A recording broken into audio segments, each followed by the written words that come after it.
धमाल 4 release हो चुकी है। आप इस फिल्म पर अपनी मेहनत की गाढ़ी कमाई खर्च करें या अपने पैसे बचाकर रखें शॉपिंग के लिए, मैं आपको इस रिव्यू में बताने जा रहा हूं। मैं आपको इस रिव्यू में यह भी बताऊंगा कि क्या यह फिल्म धमाल सीरीज की आई पिछली फिल्मों से बेहतर है या फिर उनसे उम्मीद में काफी कम है। साथ ही आपको यह भी बताऊंगा कि जिन लोगों को वेलकम टू द जंगल पर हंसी आई वो क्या इस फिल्म को एंजॉय करेंगे या नहीं। तो देखिए, हमें धमाल 4 पर हम बात करें उससे पहले हमारे लिए बहुत जरूरी हो जाता है कि हम धमाल पूरी सीरीज को समझ लें। आज 19 साल का सफर करीब करीब पूरा हो चुका है धमाल सीरीज का। इन 19 सालों में आपने 4 धमाल फिल्में देखी हैं, चौथी आज रिलीज हुई है। 4 फिल्में 19 साल और हर बार कुछ नए चेहरे आए, कुछ पुराने चेहरों को हटा दिया। तो आज मैं आपको यह भी बताने जा रहा हूं कि ये जो धमाल का सफर है बॉलीवुड में, ये किस तरीके से शुरू हुआ था। कहानी शुरू होती है साल 2007 से। इंद्र कुमार की धमाल 7 सितंबर 2007 में ये रिलीज हुई थी फिल्म, पहली फिल्म। और उस वक्त ये एक हॉलीवुड फिल्म से प्रेरित थी। इसमें संजय दत्त, रितेश देशमुख, अरशद वारसी, आशीष चौधरी और जावेद जाफरी दिखाई दे रहे थे। साथ में असरानी, संजय मिश्रा, विजयराज, मनोज पहावा, टीकू तलसानिया और प्रेम चोपड़ा जैसे कलाकारों ने इसमें सपोर्टिंग रोल निभाए। यह दिलचस्प बात है कि इस फिल्म में उस दौर की कोई लीड एक्ट्रेस नहीं थी और इंद्र कुमार के करियर की ऐसी पहली फिल्म थी इसमें कोई हीरोइन नहीं थी। रिपोर्ट्स ये भी बताती हैं इस फिल्म का बजट उस जमाने में करीब 19 करोड़ का था और इसने दुनिया भर में करीब 51 करोड़ रुपीस की कमाई की थी, यानी बजट का लगभग 2.5 गुना कलेक्शन इस फिल्म ने लिया था। फिल्म सुपरहिट रही थी और दर्शकों को बड़ी साफ सुथरी फैमिली कॉमेडी का स्वाद मिला था। इस कामयाबी के 4 साल बाद आई डबल धमाल 24 जून 2011 के दिन।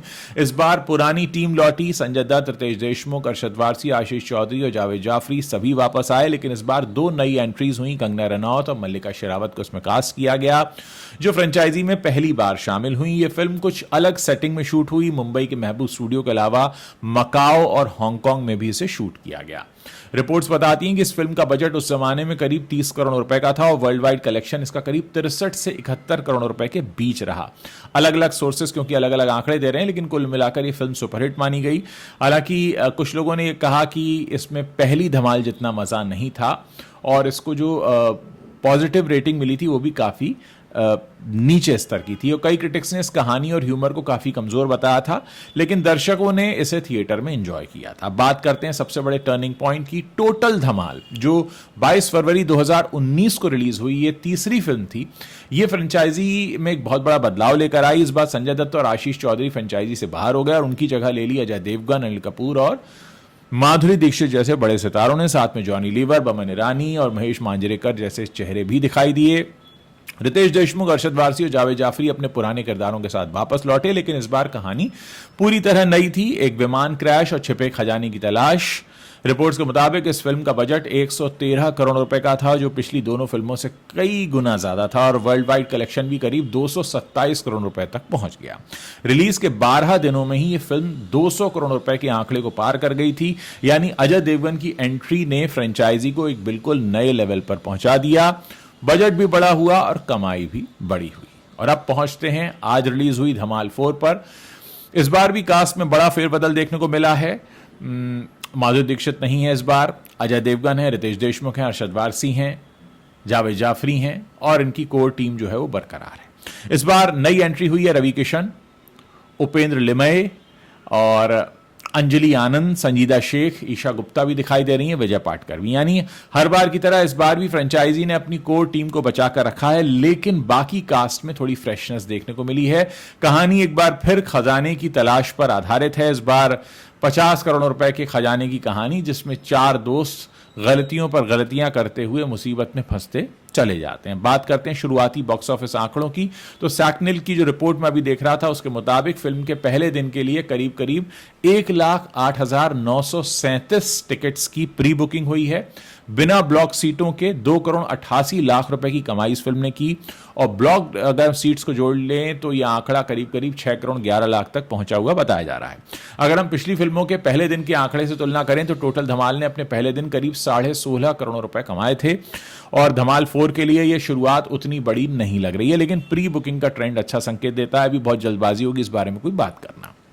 अब बात करते हैं फिल्म की क्वालिटी की, जो असल में सबसे जरूरी सवाल है। रिव्यूज बताते हैं कि फिल्म का पहला हिस्सा टोटल धमाल की याद दिलाता है। बहुत सारे रिव्यूअर्स को मैंने पढ़ा, अपना खुद का रिव्यू भी मैंने दिया, और कुछ लोगों को बड़ा नॉस्टैल्जिक फीलिंग आ रही है फर्स्ट हाफ में ही। कहानी कॉमेडी से सर्वाइवल मोड पर चली जाती है जब आप सेकंड हाफ पर पहुंचते हैं। फिर वहाँ ज़िंदगी को कैसा जीना चाहिए, सच्चा खजाना क्या है, ये तमाम बातें भी इसमें होती हैं, जो कि अभी तक का ट्रेंड इस फिल्म का, इस फ्रेंचाइजी का नहीं रहा है। अगर हम पूरी फ्रेंचाइजी को एक नज़र में देखें तो एक पैटर्न यहाँ पर साफ दिखता है। हर फिल्म के साथ बजट बढ़ा, 19 करोड़ रुपए से 30 करोड़, फिर 113 करोड़, और कमाई भी जाहिर है हर बार बढ़ती चली गई। 51 करोड़ पहली फिल्म ने कमाए थे, फिर जो तीसरी फिल्म थी उसने करीब 227 करोड़ का बिजनेस किया। लेकिन क्रिटिक्स जो हैं हमेशा अपनी जो आलोचनाएं हैं उसमें काफ़ी उतार चढ़ाव करते रहे हैं। कभी इस फिल्म को सराहा भी गया और कभी काफ़ी आलोचना भी मिली है। हर फिल्म के साथ स्टार कास्ट में क्योंकि बदलाव हुआ है, इसलिए अब जैसे संजय दत्त थे या फिर आशीष चौधरी थे, अब वो लोग नहीं दिखाई दिए। माधुरी दीक्षित भी आई, लेकिन अब माधुरी दीक्षित नहीं है। तो कुल मिलाकर इस फिल्म फ्रेंचाइजी में काफ़ी तरह के एक्सपेरिमेंट हुए हैं। अब अगर हम धमाल 4 की बात करें तो ये एक ऐसी फिल्म है जो बड़े बजट के साथ आगे बढ़ रही है, बड़ी स्टार कास्ट भी है इसमें, लेकिन कहानी में वैसी गहराई नहीं है, वो धार नहीं है असल में जो पिछली फिल्मों में देखी थी। अगर आप फैमिली के साथ एक हल्की फुल्की कॉमेडी देखना चाहते हैं तो जाइए, देखकर आइए। और मैं तो स्पेशली कहूंगा कि वेलकम टू द जंगल को जिन लोगों ने एंजॉय कर लिया उन्हें तो ये फिल्म काफ़ी अच्छी लगेगी, क्योंकि इसमें उसके मुकाबले तो कहानी भी है, डायलॉग्स भी हैं, और काफ़ी कुछ ऐसा है जो आपको बांध कर रखता है।